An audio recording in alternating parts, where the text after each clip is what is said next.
Guten Morgen from the Colorado High Plains. We are once again camelmobiling because there ain't no snow. No snowmobiling to be had this year, just camelmobiling.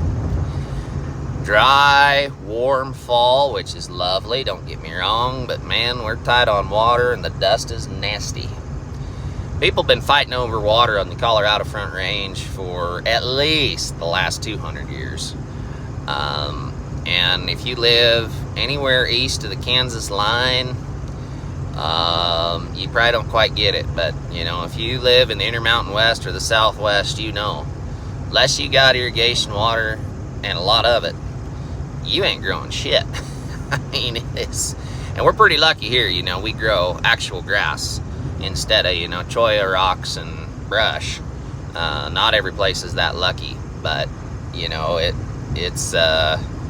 ain't exactly a cakewalk running cows up here. They gotta do some work. But I'm just gonna check in this morning. You know, you see we're missing a headset and some sunglasses, so something's obviously off.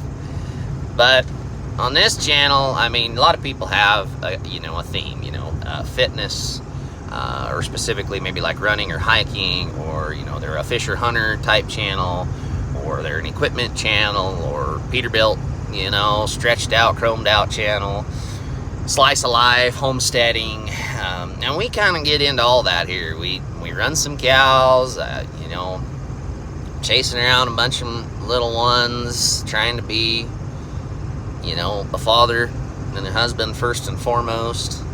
But, you know, ultra running really intrigues me because being miserable for 7-8 hours, that sounds just like an average work day. So if I can, you know, have something really big and scary and almost life or death, that's kind of what it takes to motivate me for the whole year, you know, because you've seen them little deals, you know, the motivation kind of rises and falls. But when I went out to the desert there, got my ass kicked running around with my sister, I kind of went, you know, I had the engine, the motor for it, but the muscles weren't hard. I was like a big old gelding coming off of winter feed, you know. I just, you know, he's got to go, but, you know, he comes in off that first big circle blowing like a freight train soaked, you know. He needs some circles, needs some daily riding, get them ligaments hardened up, get them muscles toned in, you know. So I need stuff like that to keep me on track in my personal life, and then I just come on here when I'm desperate for a dopaminergic kick. And all you random folks from the interwebs assist me with that, so thank you. Have a good day.